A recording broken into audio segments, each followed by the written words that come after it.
खुलुमबाय गोजोन फुंबिलिनि बयनिसिमबो गाहाम हामलायनायखौ जासिहरनाय थाबाय आं सिबि रानी ब्रह्म नोंथांमोनखौ एसबी बड' निउज चेनेलाव गासैखौबो बरायबावनाय थाबाय नोंथांमोननि थाखाय आं गोदान मोनसे भिडिअ लानानै फैबावबाय अन्नानै भिडिअखौ जोबजासिम नायलांदो फरायसालिफोराव फरायसाफोरनो होनाय इउनिफर्म दख'ना आरो गस्ला होनायाव जाख्ल'नाय जादों नामा?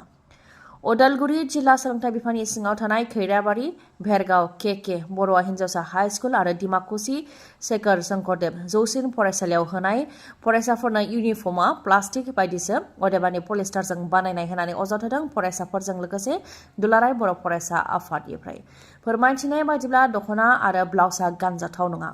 दख'ना आरो ब्लाउसआ गानजाथाव नङा, पलिस्टारजों बानायनायसो, बेनि अनगायैबो प्रिन्ट दङ होननानै फोरमायथिदों। बेनिखायनो जाहाथे दानाय दख'नाखौनो होयो, मानोना बेजों जोंनि हारिमु खहा जानायजों लोगोसे फरायसाफ्रा बे गोलोम बोथोरनि समाव पलिस्टारजों बानायनाय दख'ना आरो गस्लाखौ गाननानै क्लास लानो हानाय नङा होननानै बुंथियो। बेनिखायनो गोदानै दानाय दख'ना आरो ब्लाउस होनांगौनि थाखाय बुंथियो फरायसाफोरजों लोगोसे दुलाराय बर' फरायसा आफादनिफ्राय। कामाख्या थानसालियाव जागासिनो दङ अम्बुबासि मेला। नाथाय अम्बुबासि मेलायाव सोमजिदों माखासे जेंना। आइ कामाख्याखौ मान होनानै आरो अम्बुबासि मेलायाव बाहागो लाफैनाय साफ्रोमबो सिबियारिफोरखौ मान होनो थाखाय आसम गरिया परिषद मुंनि मोनसे मुस्लिमनि आफादा दै बथल जगायनायजों लोगोसे सिबियारिफोर जिरायथ'नो थाखाय चेयार बेन्चनि राहा खालामनानै होदोंमोन। नाथाय माखासे सुबुङा बेखौ हेंथा होदों। दै बथलफोरखौ खुबैनानै खहा खालामनायखौ नुनो मोननाय जादों।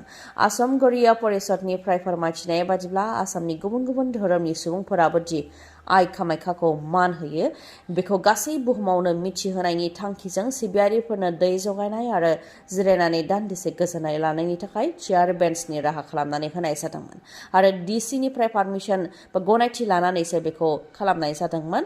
सिगांनि बोसोरफ्रावबो खालामबोदों, गासै खेबबा खालामनाय जाबाय होननानै फोरमायथिदों। नाथाय बे खेबाव हरनि 1:30 बाजिसोआव माखासे सुबुंफ्रा जय श्रीराम, जय मा कामाख्या स्लगान होनानै पेन्डेलखौ बुफाय बुसि खालामदों आरो दै बथलफोरखौ गारहरदों होननानै फोरमायथिदों।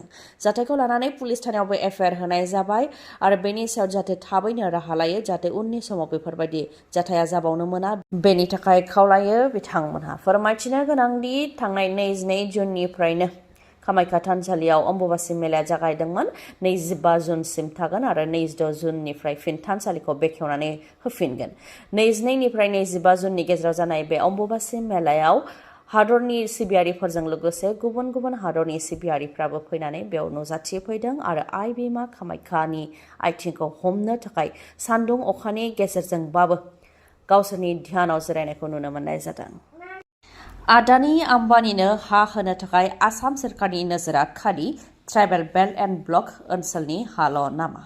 क'क्राझारनि पर्बतझारायाव आदानिनो हा एंगारनो नागिरनायखौ लानानै रायजो राजाफ्रा गोख्रोङै हेंथा होनायनि उनाव राभा हासंनि बरदुवार बागानाव आसाम सोरखारा हा एंगारनो नागिरनायखौ लानानै रोजा रोजा ट्राइबेल सुबुंफोरा ओंखारबोदों। राभा हासंनि बरदुवार बागानाव सेटेलाइट टाउनशिप बानायनो थाखाय आसाम सोरखारा हा एंगारनो नागिरनायखौ लानानै रोजा रोजा रायजो राजाफोरा ओंखारबोदों आरो आसाम सोरखार डक्टर हेमन्त बिश्व शर्मानि हेंथायै गोख्रोङै खुद्रिदों। दिनै धर्ना होनो ओंखारबोदों, मानियाब्ला बेनि उनाव गाबोन बा सबनिहा अर जोंगोन बा जोंहोगोन होननानै हुमखि होयो बिथांमोनहा। जोंनो जौगानायखौ नांगौ, नाथाय ट्राइबेल बेल्ट एन्ड ब्लकनि हा लानानै जौगानाय खालामनाया नंखाय खोथा होननानैबो बुंथियो। नांगौ जायोबा थै होगोन, नाथाय हा होआ होननानैबो गोख्रोङै धर्ना होयो। बेनि अनगायैबो बे हायावनो 3-4 जेनेरेसन बा फोलेरफोरा थाबोदोंमोन। बे हाखौ लानो नागिरोब्ला रायजो राजाफ्रा ओंखारबोखागोनखा आरो गाबोन सबनिहा अरबो जोंगोन जुदि सोरखारा गनायाबा होननानै गोख्रोङै हुमखि होयो। नाथाय बेयाव रावबो जेबो खालामनो हाया होननानै सोर सुबुङा आसाम सोरखारनो खौरां होदों बा आसाम सोरखारनो मिथिहोदों, बेसो गिथावना खोथा होननानै बुंथियो सोमावसारग्रा बिथांमोनहा। एयार इन्डिया उराङाव फिन जाथाय। 35,000 फिट गोजौआव बिरबाय थानाय समावनो साबा दावबायारिफोरजों लोगोसे 2 क्रिउ मेम्बार गासै 7 सुबुंफोरनि देहाया गाज्रि जादों। अक्सिजेननि आंखालनि थाखाय जानो हागौ होननानै सन्देह खालामनाय जादों। एयार इन्डियानिफ्राय फोरमायथिनाय बायदिब्ला गोजौआव बिरनायनि जाहोनाव अक्सिजेननि आंखालनि जाहोनाव पेसेन्जारफोरनिजों लोगोसे क्रिउ मेम्बारफोरनि देहाया गाज्रि जानो हागौ नङाबा जानायाव बिस मोनजाफ्रांदों जानो हागौ होननानै फोरमायथियो आरो बिथांमोननि सायाव नायबिजिरनाय जागोन होननानैबो फोरमायथियो। मख'नो गोनांदि लन्दननिफ्राय मुम्बाइ फारसे फैनाय एयार इन्डियाआवनो बे जाथाया जादों आरो जायफोर दावबायारिफोरजों लोगोसे क्रिउ मेम्बार गासै सास्निनि देहाया गाज्रि जादोंमोन बिथांमोनखौ फाहामथायनि थाखाय देहा फाहामसालियाव थिसननो गोनां जादों होननानैबो मिथिनो मोननाय जादों। बेनि अनगायैबो थांनाय माखासे सान सिगां अहमदाबादाव एयार इन्डियानि उराङा गिख्रंथाव जाब्रबथाय जानायनि उनाव गासैबो फ्लाइटफोरखौनो बिरनायनि सिगां मोजाङै आनजाद नायनाय जादों होननानै फोरमायथिदों। मोब्लिब बोगथाबजानानै सासे उन्दै फरायसानि जिउ खहा।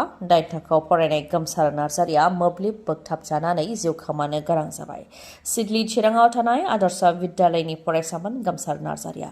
फोरोंगिरिया फोरमायथिनाय बायदिब्ला जायनाखि दा फरायसालियाव इउनिट टेस्ट जागासिनो दङ बेनिखायनो सानजौफु 2:35 जानाय आदार जाखांनानै न'फारसे थांबाय थानाय समावनो लामायाव दान्दिसे जिरायथ'नो थाखाय बिथाङा औवा गोथांखौ खनदोंमोन। बे औवा गोथाङानो 32 kV इलेक्ट्रिक लाइनाव नांदों जायनि जाहोनाव बिथाङा जिउ खोमानो गोनां जादों होननानै फोरमायथिदों।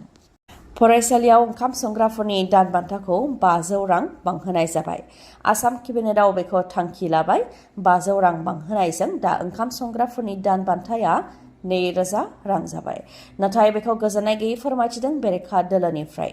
थांनाय 2005 मायथाइनिफ्रायनो बे बिथांखिया जागायजेनदोंमोन आरो थांनाय 20 बोसोरनिफ्रायनो ओंखाम संग्राफ्रा गोबां सोमावसारबोनानै बिथांमोननि दान बान्थाया 1500 अदेबानि 1500 रां जादोंमोन। दा बिथांमोननि दान बान्थाखौ 500 रां बांहोदों आरो 500 रां बांहोनायजों 2000 रां जाबाय। नाथाय आथिखालाव मुवा बेसादनि बेसेना गोबां बांबाय।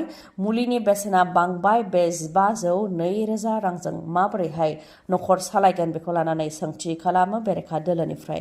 जायनाखि MLA मन्थ्रिफोरा गावसोरनि गोसो बायदि दान बान्थाखौ बे 20 बोसोराव 6-7 गुन बांहोनानै लाबाय। नाथाय ओंखाम संग्राफोरनि दान बान्थाखौ 2000 बानायनानै होनायखौ लानानै सोंथि खालामो बेरेखा दोलोनिफ्राय। बेराफारसेथिं गुबुन रायजोनि ओंखाम संग्राफोर केरेला, तामिलनाडु आरो गुबुन गुबुन रायजोनि ओंखाम संग्राफोरनि दान बान्थाया बे समाव 8000, 10000 आरो 12000 सिमबो सौहैबाय होननानै फोरमायथियो।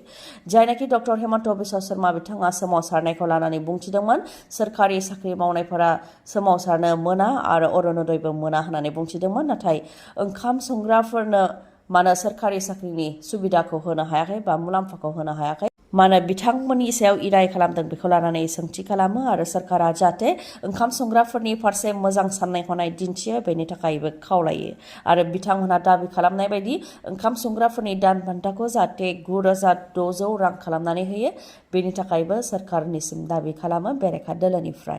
CRPF केम्पआव ग्रेनेड खुबैनायनि सन्देह। सिगांनि समाव जाय CRPF केम्पमोन आरो दा बे समाव पुलिस बेटालियन बेयाव ग्रेनेड खुबैनायनि सन्देह। फोरमायथिनाय बायदिब्ला मटर साइकेल खारलांनायनि उनावनो CRPF केम्प अदेबानि पुलिस बेटालियनाव गोबां गोख्रों सोदोब जादों। बेनि उनावनो 3 जवानफोरा जोखोम जानायजों लोगोसे खाथि खाला थानाय सुबुंफोरा जोखोम जानो गोनां जादों आरो खाथि खाला थानाय न' बांफोराबो मावग्लुंदों। बेनिखायनो ग्रेनेड खुबैनायनि सन्देह खालामदों।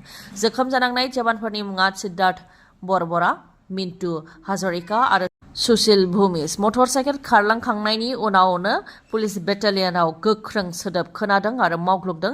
बेनिखायनो मटर साइकेलजों थांनाय सुबुंफोरा ग्रेनेड खुबैलांदों जानो हागौ होननानै सन्देह खालामनाय जादों। दा जाथायनि सायाव नायबिजिरनाय जागासिनो दङ। बकाकाटनि पानबारि CRPF केम्पआवनो जादों बे जाथाया। मोनसे समाव जाय राजखान्थि दोलोनि साननाय हनाय मावनाय दांनायफोरा बयनिख्रुइबो गाज्रिसिनमोन बे राजखान्थि दोलोनि साननाय हनाय मावनाय दांनाया दा बयनिख्रुइबो साबसिन जाबाय। बेनो जेन राजखान्थि। बे समाव खाम्फा बरगयारी बिथांनि खोथाखौ बुंनो सानदों। खाम्फा बरगयारी बिथां जाय BPF आव थानाय समाव UPPL खौ गोबां सोंखारिदोंमोन दा बिथांनि साननाय हनाया सोलायबाय अदेबानि उल्था जाबाय। बे खोथाखौ गाव खाम्फा बरगयारी बिथाङानो फोरमान होदों। बिथाङा फोरमायथिदों दि थांनाय BPF नि 15 बोसोर आरो UPPL नि 4.5 बोसोराव गोबां फाराग दं। सिगांनि समाव धोरोमखौ लानानै मानसिखौ नायनानै आरो जातिखौ नायनानै बिथांखि होनाय जायोमोन। नाथाय प्रमद बर'नि समाव बेबायदि जायाखै। बर'फ्रा जेरैबायदि हानि मोन्थाय आरो गुबुन बिथांखिखौ मोनो थिग बेबायदिनो गुबुन गुबुन हारियाबो हा हु सोलोंथाइ जौगानाय बायदि सोरखारि बिथांखिखौ समानै मोननो नांगौ होननानै बुंथियो खाम्फा बरगयारिया। बेनि अनगायैबो प्रमद बर'आ लाइमोनफोरखौ गेलेनायफोराव मुखुब खालामनो थाखाय मोन 40 बियाबाव गं 40 स्टेडियाम लुनो थांखि लादों। बेनि मादाव गं 14आ आबुं जाबाय आरो मिटिं खुंनो थाखाय अडिटोरियामबो लुनो थांखि लादों, जायखौ जों 15 बोसोराव मावनो हायाखैमोन होननानै फोरमायथियो खाम्फा बरगयारिया। दिनैनि भिडिअआ एसेनोसै। गाबोन आरो गोदान भिडिअजों लोगो मोनफिनबावगोन। नोंथाङा दासिमबो आंनि चेनेलखौ साबस्क्राइब खालामाखैबा अन्नानै साबस्क्राइब खालामदो, लोगोसे लाइक, कमेन्ट आरो शेयार खालामनो दाबाव। गोजोन्थों।